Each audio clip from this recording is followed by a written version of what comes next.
The arena trembled like it might tear itself apart. 50,000 voices surged together in a tidal wave of sound, shaking the steel beams overhead and rattling the glass of the corporate boxes. The floor itself seemed alive, quivering under the weight of stamping feet, clapping hands, and chants that rolled like thunder. Michael, Michael, Michael. It wasn't just noise. It was a force, a living organism with a heartbeat of its own. And at the center of it all, suspended in a single, piercing white spotlight, stood Michael Jackson. His silhouette was unmistakable.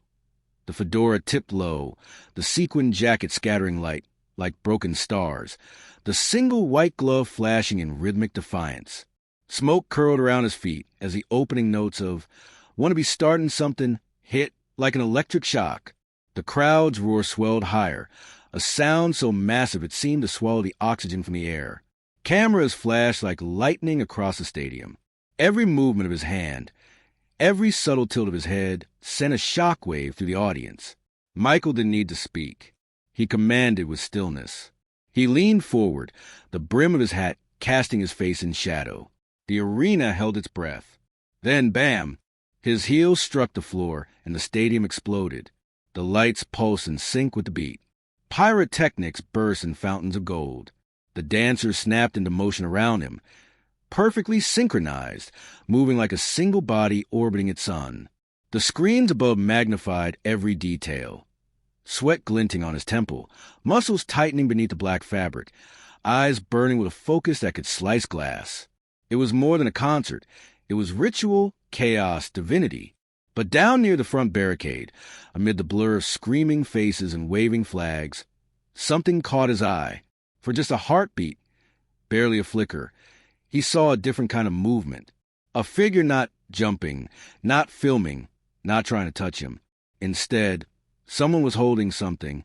At first, he thought it was a fan sign. Another "We love you, Michael," scrawled across a bedsheet. But this wasn't a banner. It was a small, carefully wrapped box, glittering under the lights. Michael's eyes darted back to crowd, and for a moment he faltered, a millisecond too long before his next dance cue. His choreographer caught it. The band leader noticed it too. But to everyone else, it was invisible, lost in the rhythm of spectacle. He recovered instantly, spinning into a flawless slide across the stage, hand cutting through the smoky air. The show continued, perfection as always, but something in him had shifted. That single glimpse had pierced through the armor of performance. From behind the stage curtain, his tour manager whispered to the crew, "He's not missing a beat tonight. He's possessed." But those who had worked with Michael long enough knew the difference. This wasn't possession, it was distraction. He'd seen something he couldn't unsee. Halfway through the set, during Smooth Criminal, as he leaned back in his famous impossible tilt, his eyes darted again toward the barricade. There was the same fan, small-framed, pressed against the rail, clutching that box like it contained the universe. Security stood nearby, uncertain, glancing toward stage direction for cues. Michael's breath came faster. Every spotlight felt hotter than usual. He hit his marks with machine precision, but part of his mind was somewhere else entirely. When the song ended, he stood center stage, chest heaving, head bowed. The audience screamed for more, but his gaze slipped toward the first few rows again. This time he saw the fan's face. Young, maybe in their 20s, eyes shining, not with frenzy, but with something deeper. Sincerity. The crew didn't notice his hesitation. The transition lights dimmed, and the stagehands rushed forward to prepare the set for man in the mirror. But Michael stayed still, one hand clutching the mic, eyes locked on that box. From the darkness of the pit, a voice shouted his name. Not screamed, not chanted. Called. Michael. Something in the tone froze him. It wasn't the typical shriek of adoration. It was raw, trembling, human. The band waited for his nod to start. It didn't come. He inhaled deeply, then lifted his chin toward the endless tiers of people. "I love you all," he said, his voice echoing across the stadium. The crowd roared in response, drowning everything. But underneath that roar, his mind was replaying that single image, the small, wrapped box glinting against a metal rail. He smiled to the floodlights, the kind of smile he wore for the cameras, Flawless, practiced, untouchable. But the mask was beginning to slip. In the wings, his stage director frowned. "Something's off," she muttered into her headset. "He's ahead of cue, but behind in focus." Michael turned his back to the audience for a moment, pretending to adjust his earpiece. In truth, he was grounding himself, counting breaths, tuning out the noise. Stay present. It's just another show. But it wasn't. When the intro to Man in the Mirror began, the energy of the concert shifted. Gone were the explosive pyros and sharp choreography. Now the lights softened to blue, and the air seemed to thicken with emotion. The band chords floated gently through the air, and for the first time all night, the crowd began to listen instead of scream. Michael stood still at the mic, head lowered. "This one," he said quietly, "is for everyone who believes the world can change." He raised his head, his eyes glassy under the light, and began to sing. His voice, pure, aching, almost spiritual, rolled out across a vast space like wind through a canyon. "I'm going to make a change, for once in my life." The sound wasn't just heard. It was felt. The crowd swayed, lights from thousands of phones, and lighters flickering in the dark. The image was breathtaking. A galaxy of tiny stars surrounding the man in white. And yet, even as he sang about change and compassion, his gaze kept flickering toward the front row, toward that one fan still holding the box. It hadn't moved. It hadn't wavered. By the time he reached the chorus, "I'm starting with the Man in the Mirror," Michael's voice cracked ever so slightly. Not enough for anyone to call a mistake, but enough for his longtime backup singer, Dorian Holley, to notice. He glanced over from the choir platform, brow furrowing. Michael's eyes were glassy and his jaw trembled. He pushed through the final notes of the song, voice swelling, echoing to the stadium. "If you want to make the world a better place, take a look at yourself and make that change." The lights flared white. The final chord hit like a hammer. And then silence. The audience waited for the signature spin, the pose, the fireworks. But instead, Michael just stood there, completely still, breathing hard. He looked down at his gloved hand, the one holding the microphone, and then back toward the barricade. The fan was still there, tears streaking down their face, arms outstretched with the gift. A flicker of confusion crossed his face, followed by something deeper, recognition. It was subtle, a tightening in his throat, a tremor behind his composure. But those who were there would later say they saw the exact second the King of Pop became human again. The stage lights dimmed as the band readied for the next song. But Michael didn't move. He simply stared into the crowd, frozen in place, the roar of 50,000 people fading into a blur of echoing heartbeats. Somewhere in that sea of faces, one fan held a gift that would stop him in his tracks and change the night forever. If you're enjoying this story, please subscribe to support the channel. Backstage, the roar of 50,000 people was just a low, distant thunder, muffled by concrete walls and steel corridors. To anyone else, it might have sounded like triumph. To Michael Jackson, it sounded like pressure. He sat alone in his dressing room, head bowed, fingers laced tightly together, still trembling from the adrenaline of the first act. His reflection stared back at him from the mirror. Perfect makeup, immaculate curls, sequin jacket shimmering under the fluorescent lights. But the man in that reflection didn't look like the King of Pop. He looked tired. Outside the door, his crew buzzed like worker bees. Managers checking set lists, security running formation calls, makeup artists whispering over powder palettes. Inside, the silence was thick enough to drown in. Michael pressed his palms against his eyes and exhaled slowly. The sound of his own breathing was louder than the cheers outside. He whispered to himself, a habit his team had long learned not to interrupt. They don't know what it feels like to have every heartbeat counted. A faint knock on the door broke the quiet. His assistant, Karen, peeked in, holding a water bottle. "You good, Em?" she asked softly. He smiled, the small, polite smile he used when he wanted to convince the world everything was fine. "Yeah," he said, his voice fragile but measured. "Just thinking." Karen nodded, her eyes kind but worried. "They're waiting for you. You've got them in the palm of your hand tonight."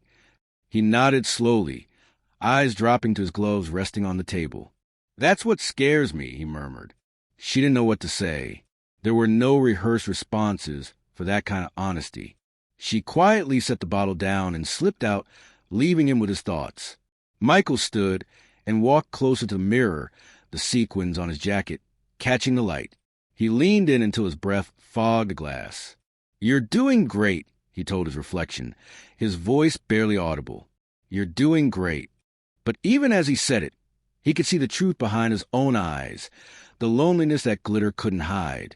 He thought about the fan in the crowd. That box, that momentary crack in the performance where the world outside had seeped in. Why did it shake him so deeply? He closed his eyes and tried to remember the last time he'd seen an audience face as clearly as that. Not the blur of flashbulbs or the ocean of hands, but one single human face. It had been years, maybe decades. Somewhere between fame and myth, he'd stopped seeing individuals. Every crowd had become one endless, faceless wave of adoration. Beautiful, yes, but distant. And yet tonight, one fan had looked at him differently. Not as a god, but as a man. The walls around him vibrated faintly with the bass line of the next act rehearsing. He turned toward a framed photo on the counter. His mother, smiling beside him at Neverland Ranch. He touched the frame gently, thumb brushing over her face. "Mom, I still get scared," he whispered. "Even now." It wasn't stage fright. Not really. It was something else. A fear of being seen too clearly. He remembered the words of Quincy Jones during their Thriller sessions. "You can't fake soul, Mike. Either you feel it, or the world will know you don't." And that was what he'd always done. Feel. Every note, every lyric, every moonwalk step came from a place of love and pain intertwined. But somewhere along the way, the feeling had started to hurt. He thought of the tours, the endless airports, the screaming crowds, the hotel windows that rattled with fans' voices even at 3 a.m. He'd built an empire on connection, but in that empire, he'd become an island. And now, a single fan had shaken that island with something as simple as a gift. 5 minutes to stage, Michael caught a voice from the hall. He didn't answer. Instead, he sank onto the small couch, elbows on his knees, staring down at his gloved hands. He flexed his fingers slowly, watching the sequins shimmer as they caught the light. How did it get like this, he thought. How did something so beautiful start to feel so heavy? He remembered the dangerous tour, the fainting fans, the stampedes, the blinding lights. People had called it hysteria, worship, devotion, but it never felt like love. It felt like distance. A glass wall between him and the world. Tonight, that wall had cracked. He remembered the face of the fan, trembling, eyes wide, holding that small box like it contained truth itself. And in that flash, Michael had felt something he hadn't felt in years. Vulnerability. He wasn't sure if it frightened him or freed him. Another knock. This time, it was Kenny Ortega, his stage director. "Mike," Kenny said, opening the door slightly. "Everything all right, man? We need you back out there soon." Michael turned, offering that gentle, almost childlike smile that disarmed everyone. "Yeah," he said softly. "I'm fine, Kenny." Kenny hesitated. He'd worked with Michael long enough to know when something was weighing on him. "You sure? The crew said you stopped mid-cue earlier. You looked shaken." Michael's smile faltered. He glanced down. "There was a fan," he said quietly. "They were holding something. A gift, I think. I don't know why, but..."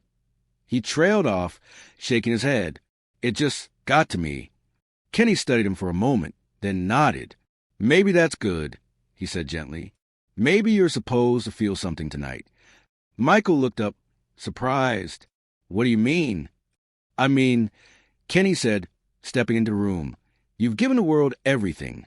The perfection, the magic, the mystery.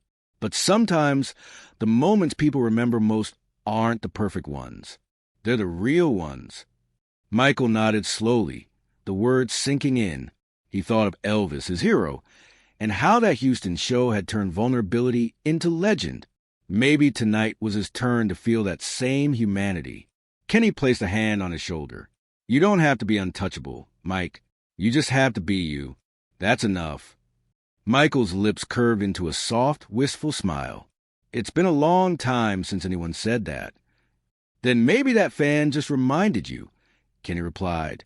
Go find out what they're trying to tell you. When the door closed again, Michael stood still for a long moment. Then, slowly, he removed his hat and placed it gently on the table. Without it, he looked smaller, younger. Not the global icon, but the boy from Gary, Indiana, who had once sung into a hairbrush and dreamed of touching hearts. He closed his eyes and whispered a prayer. Let me see them tonight. Not as fans, but as people. Outside, the crowd chant swelled again. Michael, Michael, Michael. But this time, he didn't hear demand in it. He heard devotion. He took one last look in the mirror. The man staring back wasn't a pop star anymore. He was a vessel for something bigger, something that couldn't be choreographed or rehearsed. Showtime, he whispered. He turned toward the door and stepped into the narrow hallway. Every echo of his boots on the floor seemed to sync with his heartbeat. At the end of the corridor, a small red light blinked over the stage entrance. His cue. The security guard held the curtain open. Michael took a deep breath, feeling the heat of the stage lights wash over his face. And for the first time in years, he didn't brace himself behind the armor of performance. He simply walked out as himself. As he stepped back into the blinding light, his heart pounded, not from fear, but from anticipation. Somewhere out there in that roaring sea was a fan who had cracked open the legend to reveal the man beneath. And deep down, he knew the night wasn't going to be about choreography or charts anymore. It was going to be about connection. The stadium lights shimmered like stars trapped in a cage of steel. The air was thick with heat, noise, and the kind of anticipation that seemed to hold its breath.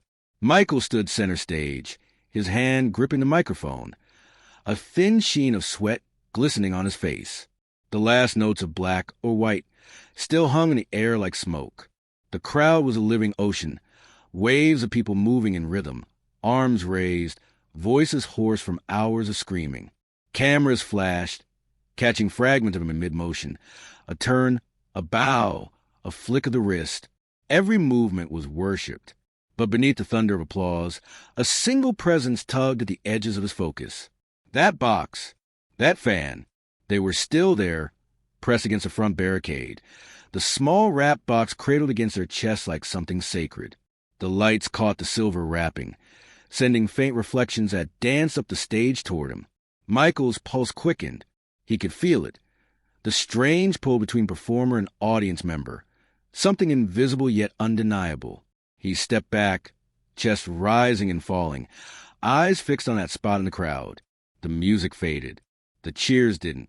Ladies and gentlemen, his tour manager's voice whispered into his earpiece.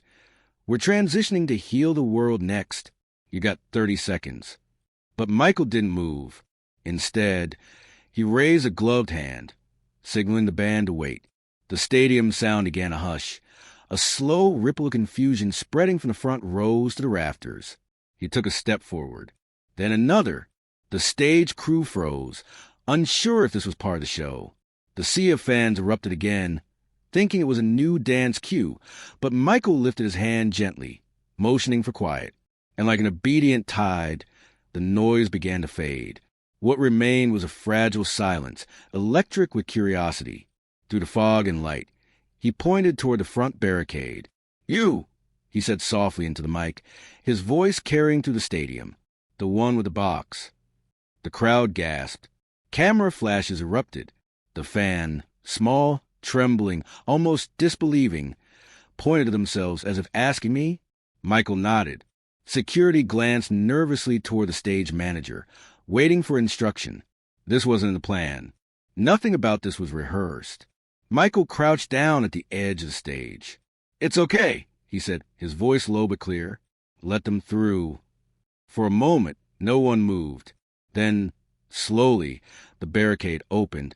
The fan was helped forward by security, clutching the box like a lifeline. They were shaking, overwhelmed, terrified, honored, all at once. Michael stayed kneeling as they approached.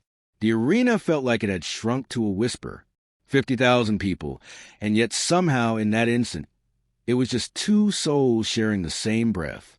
The fan looked up at him through tears. I've waited 10 years to give you this. Michael tilted his head, his voice tender. 10 years? They nodded, voice breaking. It's for my brother. He was sick when I was little.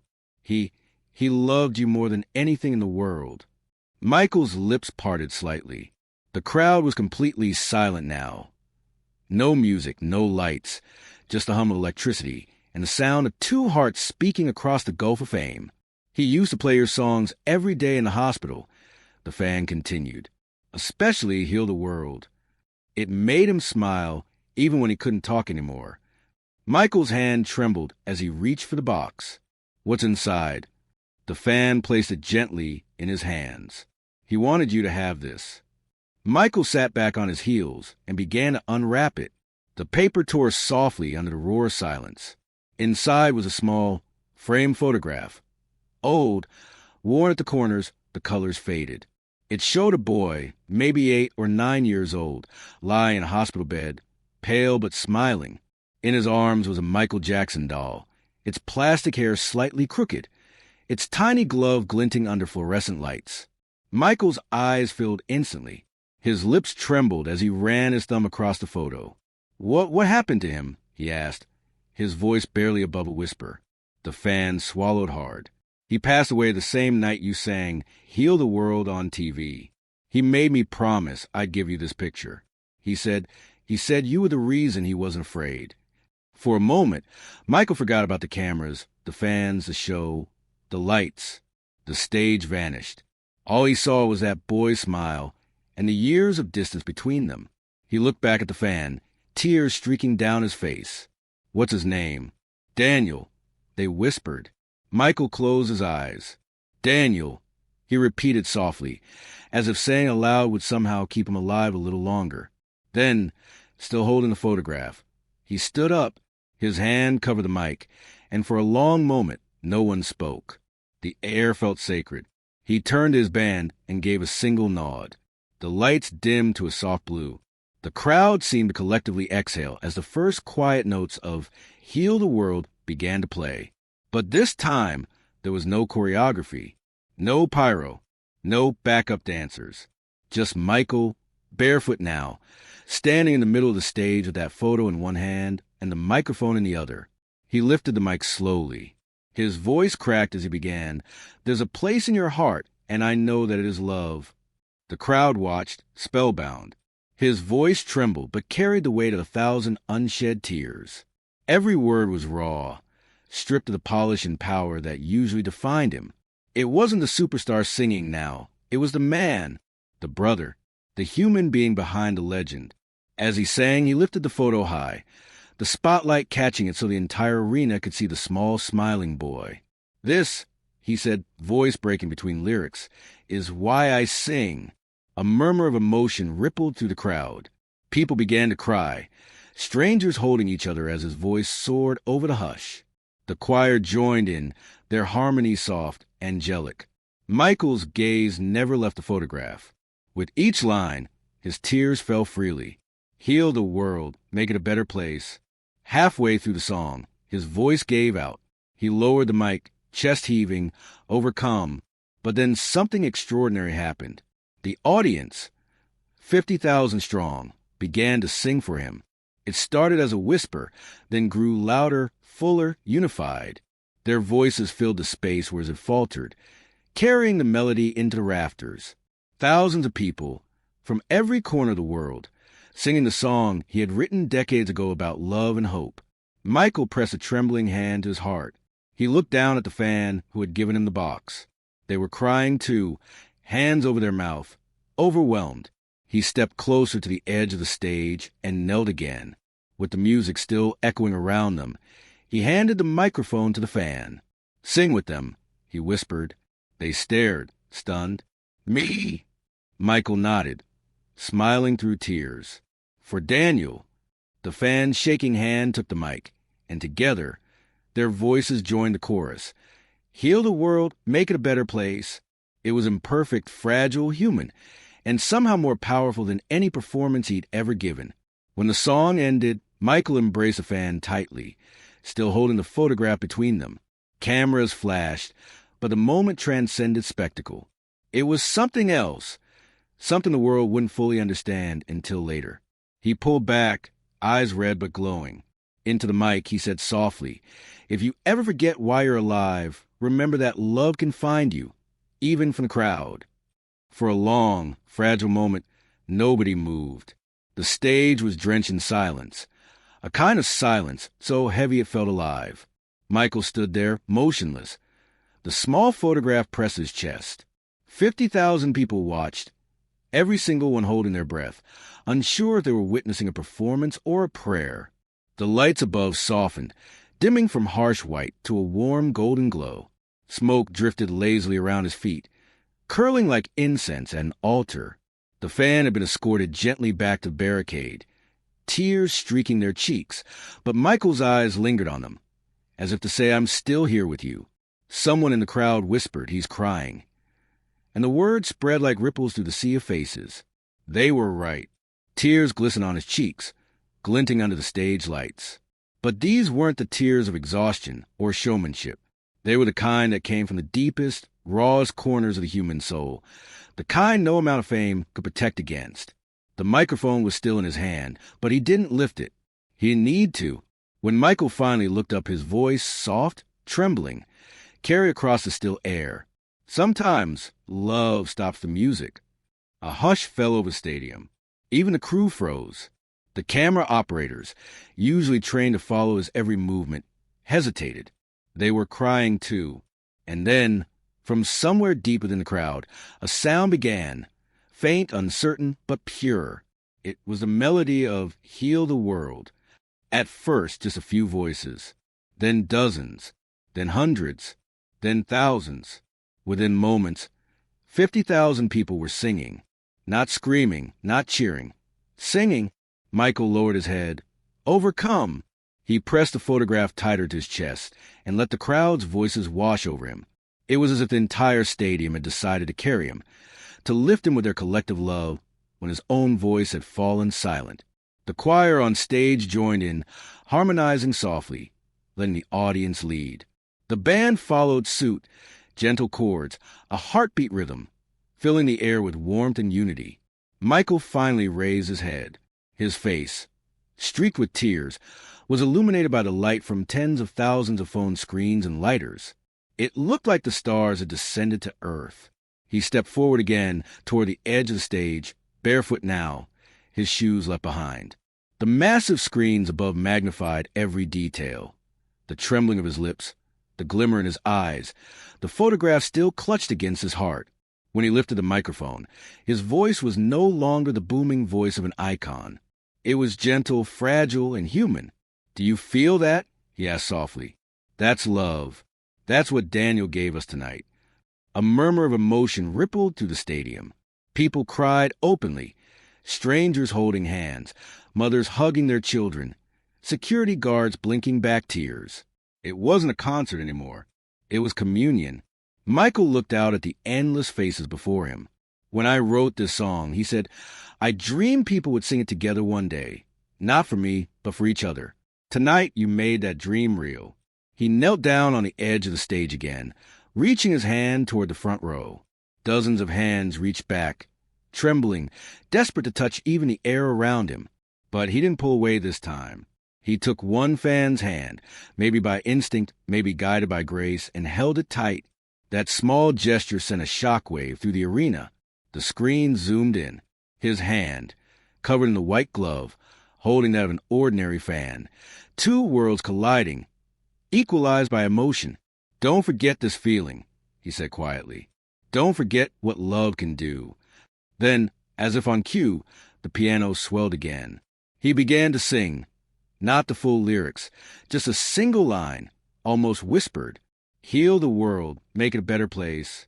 The crowd picked it up instantly. Their voices rose, echoing like a hymn through the steel rafters. "For you and for me and the entire human race." Michael's head tilted back, eyes closed, mouth open in silent reverence as the sound enveloped him. The fan who had given him the gift sobbed against the barricade, surrounded by strangers offering comfort. The air seemed to shimmer with something invisible but tangible. A shared heartbeat, a single, massive pulse of emotion that connected everyone in the room. Stagehands stood frozen, tears streaking their faces. The backup dancers, who moments earlier had been ready for the next routine, simply sat down where they stood, overwhelmed. And then, right at the peak of the song, the power flickered. For an instant, all the lights went out. Darkness swallowed the stadium. A few gasps rippled through the audience. But then in the blackness, tens of thousands of tiny lights appeared. Phone screens, cameras, lighters, glowing like fireflies. The music didn't stop. The voices didn't falter. They kept singing. In the dark, their voices grew stronger, unified, transcendent. Michael, illuminated only by that sea of small lights, raised the photograph once more toward the stars. His voice cracked as he whispered into the mic, "Daniel, this is for you." The crowd erupted in a final wave of song. "There are people dying. If you care enough for the living." Tears streamed freely down his face. He turned slowly in place, looking at all those shining lights. 50,000 people holding up their love like candles in the night. For the first time in years, Michael Jackson wasn't performer, the celebrity, or the legend. He was just a man, standing barefoot on a stage, bathed in the glow of humanity.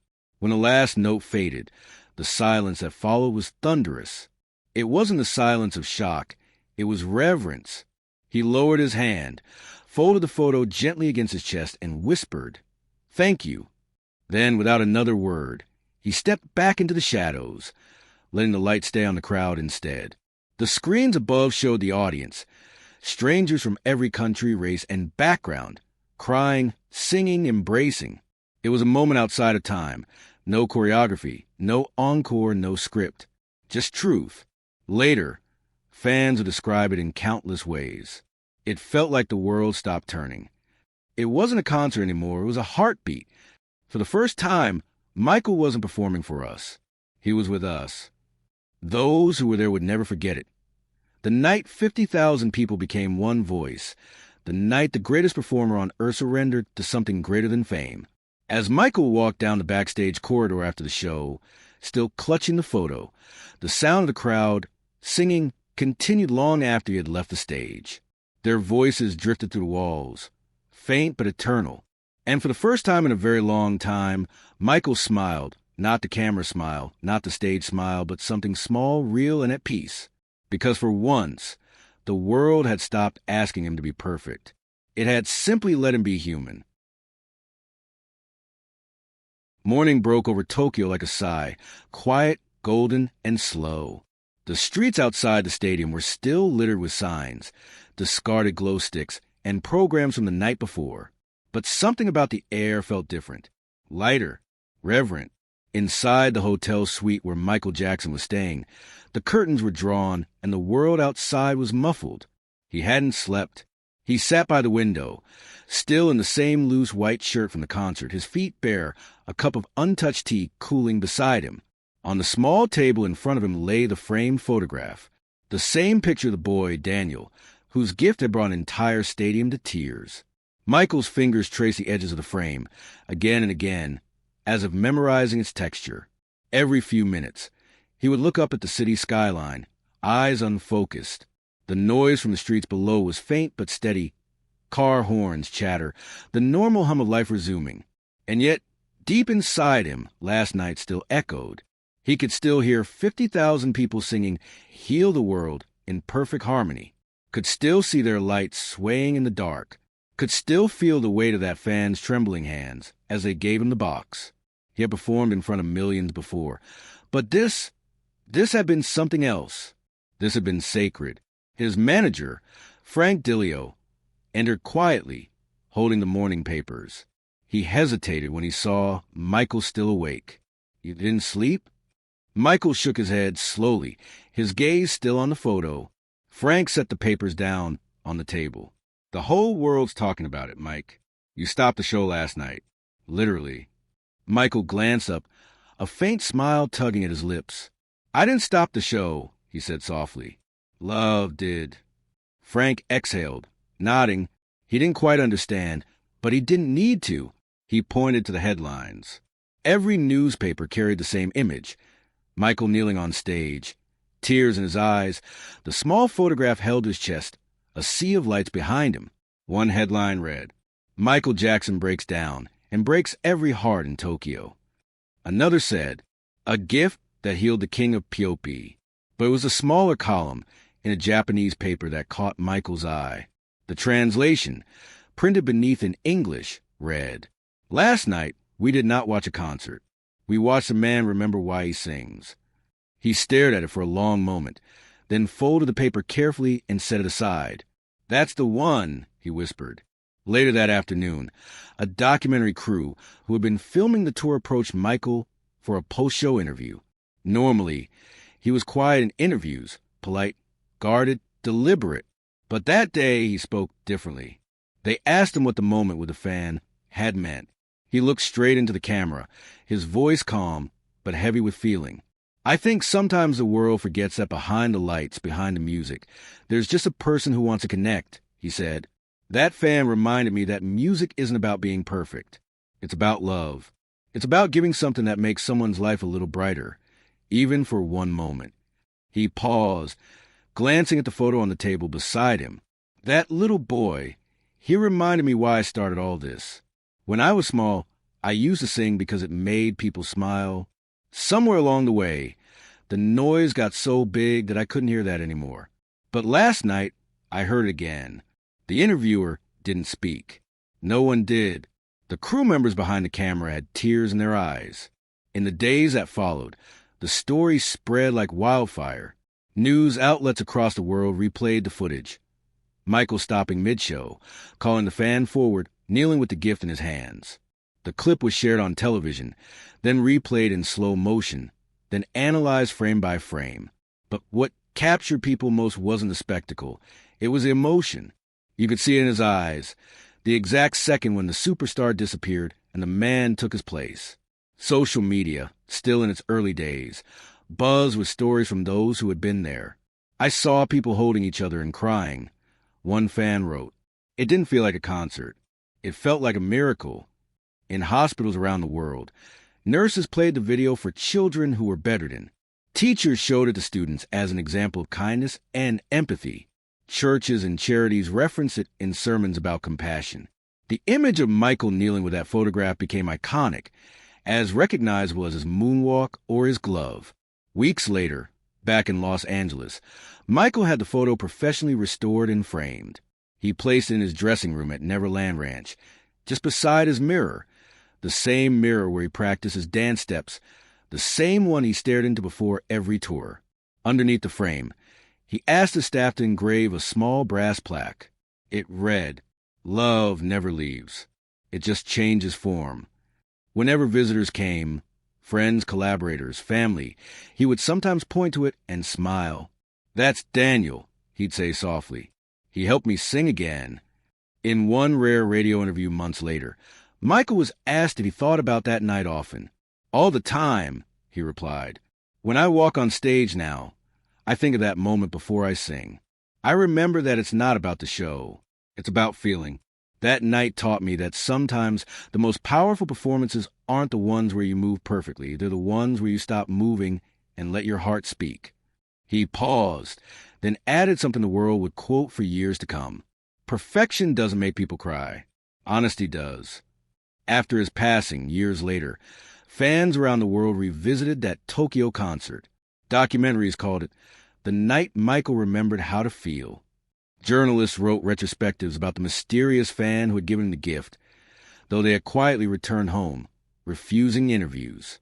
In one interview, Daniel's sister, now older, finally spoke publicly. "I didn't want attention," she said softly. "I just want to keep my promise." My brother believed that Michael was more than a performer. He said Michael sang what people wished they could say. That night, I think Michael finally heard his own song again. At the Grammy Museum, years later, the photograph was displayed in a glass case alongside his glove and fedora. People would stand before it in silence, reading the plaque beneath. "Love never leaves. It just changes form." Visitors often said it was the quietest part of the exhibit, as if everyone instinctively understood that they were standing before something sacred. In the end, the story of that night became legend, not because of the music or the lights or the fame, but because of what it revealed. It showed the world that beneath the sequins and choreography, behind the moonwalk and magic, There was a man who felt deeply, who longed for connection as much as the people who adored him. It reminded fans everywhere that vulnerability isn't weakness. It's the purest form of strength. And for Michael, it became a defining truth. He had sung for presidents, for royalty, for millions. But the night he sang for one boy he never met, that was the night he found himself again. The final words of his journal from that tour, found years later among his belongings, were simple, written in blue ink and underlined twice. The crowd sang for me when I couldn't. Love did what the music could not. That's how I know the song never ends. And for those who were there that night in Tokyo, they would all say the same thing whenever the story resurfaced. We didn't see Michael Jackson, the superstar, that night. We saw Michael Jackson, the human being. And that, more than any chart, any record, or any award, was a performance that would live forever. If you like this story, please subscribe to support this channel.